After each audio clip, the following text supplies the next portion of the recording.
విషయానికి వస్తే పాపం స్పీకర్ గారు వారి పరిస్థితి చాలా దారుణంగా ఉంది. ఆయన ఆత్మసాక్షిగా పనిచేసే పరిస్థితులు లేడు, చట్ట ప్రకారం కూడా పనిచేసే పరిస్థితుల్లో లేడు. బహిరంగంగానే మా పార్టీ మారిన ఎమ్మెల్యేలు గతంలో కాంగ్రెస్ పార్టీ కార్యక్రమాలు పాల్గొన్నారు, పార్లమెంట్ ఎన్నికల్లో కాంగ్రెస్ పార్టీ కార్యక్రమాల్లో పాల్గొన్నారు. మేము అవన్నీ కూడా సబ్మిట్ చేసినాం. కాంగ్రెస్ పార్టీ సమావేశాలలో పాల్గొన్నారు, హైదరాబాద్లో జరిగిన ఏఐసిసి సభలలో పాల్గొన్నారు. అన్నీ కూడా కాంగ్రెస్ జెండా వేసుకొని తిరుగుతున్నారు. అన్నీ సబ్మిట్ చేసిన దానికి కూడా స్పీకర్ గారికి కనపడలేదట. వాళ్ళు చాలా వికార్సైన చాలా బుద్ధి కలిగిన బీఆర్ఎస్ పార్టీ ఎమ్మెల్యేలుగానే తిరుగుతున్నారట, కేసీఆర్ శిష్యులుగా తిరుగుతున్నారట. మరి నిన్నివాళ గత వారం రోజులుగా ప్రతిరోజు మీడియాలో వస్తుంది, కనబడుతుంది.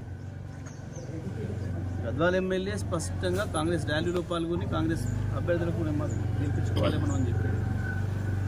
జగిత్యాలనైతే స్పష్టంగా జీవన్ రెడ్డి గారు బహిరంగంగానే స్టేట్మెంట్ ఇచ్చిండు.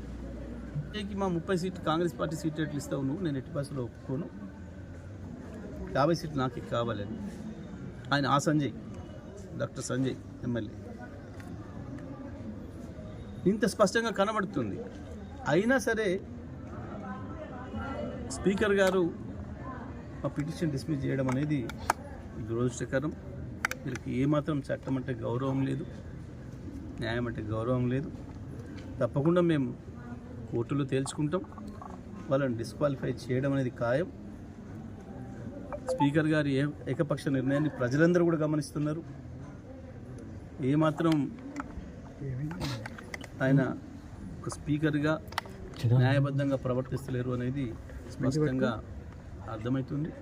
వీటన్నిటి ప్రభావం కూడా స్థానిక సంస్థల ఎన్నికలు కూడా పడుతుంది, మున్సిపల్ ఎన్నికలు కూడా పడుతుంది. ప్రజలు సరైన బుద్ధి చెప్తారు.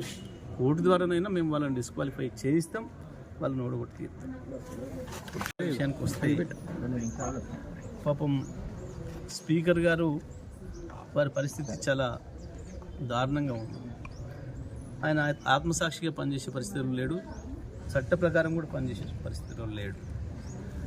బహిరంగంగానే మా పార్టీ మారిన ఎమ్మెల్యేలు గతంలో కాంగ్రెస్ పార్టీ కార్యక్రమాలు పాల్గొన్నారు, పార్లమెంట్ ఎన్నికల్లో కాంగ్రెస్ పార్టీ కార్యక్రమాల్లో పాల్గొన్నారు.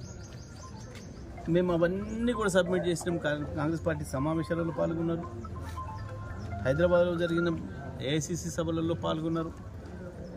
అన్నీ కూడా కాంగ్రెస్ జెండా వేసుకొని తిరుగుతున్నారు. అన్నీ సబ్మిట్ చేసిన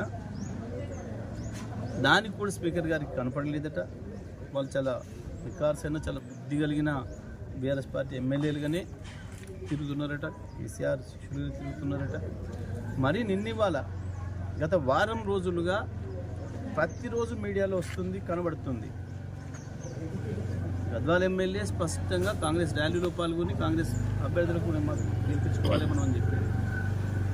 జగిత్యాలనైతే స్పష్టంగా జీవన్ రెడ్డి గారు బహిరంగంగానే స్టేట్మెంట్ ఇచ్చిండు. మా 30 సీట్లు కాంగ్రెస్ పార్టీ సీట్ ఎట్లు ఇస్తావు నువ్వు, నేను ఎట్టి బస్సులో ఒప్పుకోను, 50 సీట్లు నాకు కావాలని. ఆయన సంజయ్, డాక్టర్ సంజయ్ ఎమ్మెల్యే ఇంత స్పష్టంగా కనబడుతుంది. అయినా సరే